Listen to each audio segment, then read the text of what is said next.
நீங்கள் நல்லா படித்து நல்லா இருக்கீங்களே, குழந்தையெல்லாம் கட்டுப்பாடாக பண்ணி நல்லா மிடில் கிளாஸ் லைஃப் வாழ்ந்துட்டு இருக்கீங்களே, உங்களுக்கு எதுக்கு அப்படின்னு இனிமேல் நிதியை குறைக்க போகிறாங்க. மாநில திட்டக்குழு நிதி குறையும்.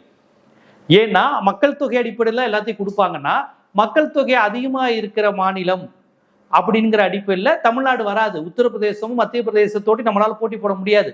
ஏன்னா 71லேருந்து அவன் 6 குழந்தை பெற்றுக்கிட்டு இருக்கிறான். அப்போ அதில் நிதி கட்டாயிரும். அப்புறம் இன்னொரு கிரைட்டீரியா வைப்பாங்க, இயற்கை வளங்களை எந்த அளவுக்கு பாதுகாக்கிறீங்கன்னு. இயற்கை வளங்கள் பாதுகாப்பதும் வளர்ச்சியும் நேர் விகிதத்தில் இல்லை, எதிர் விகிதத்தில் இருக்கு. இங்க நிறைய தொழிற்சாலைகள் தமிழ்நாட்டில் வந்துருச்சு, வேலை வாய்ப்பு வந்துருச்சு, படிக்கிறான், முன்னேறான்.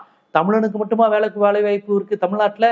மலையாளிகள், கன்னடர்கள், வட இந்தியர்கள், பீகாரி எல்லாருமே இங்க வந்து வேலை வாய்ப்பு தரக்கூடிய இடமா தமிழ்நாடு, பெங்களூர் மாதிரி இடங்களும் மாறி இருக்கு. அப்ப கட்டிடங்களும் வேணும், ஐடி பார்க் வளர்ச்சியும் வேணும், அப்புறம் மரங்கள் இயற்கை வளங்களையும் பேணி பாதுகாக்கணும்னா எப்படி? அப்ப அந்த விதத்திலையும் தமிழ்நாடு அவுட்டு. ஏன்னா இங்க வளர்ச்சி இருக்கு, இண்டஸ்ட்ரி இருக்கு. எதெல்லாம் நல்ல விஷயமோ அதையே மைனஸ் ஆக்குறாங்க டெல்லிக்காரங்க. ஸோ வளர்ச்சி இண்டஸ்ட்ரி காரணமாக இங்க நம்ம காடுகளை பெரிய லெவலில் பராமரிக்க முடியல, அது ஒரு மைனஸ். அதுக்கு பணம் தர மாட்டாங்க. மக்கள் தொகை அதிகமா இல்லை, அது ஒரு ஒழுக்கமான விஷயம், ஒழுங்கான விஷயம், அதுக்கு நமக்கு பணம் இல்லை. இப்படியாக எல்லா விதத்திலையும் நமக்கு போயிடும். இப்ப எம்பி தொகுதியும் குறையுதா, தொகுதி நிதின்னு கொடுப்பாங்கல்ல, அதுவும் இனி வராது.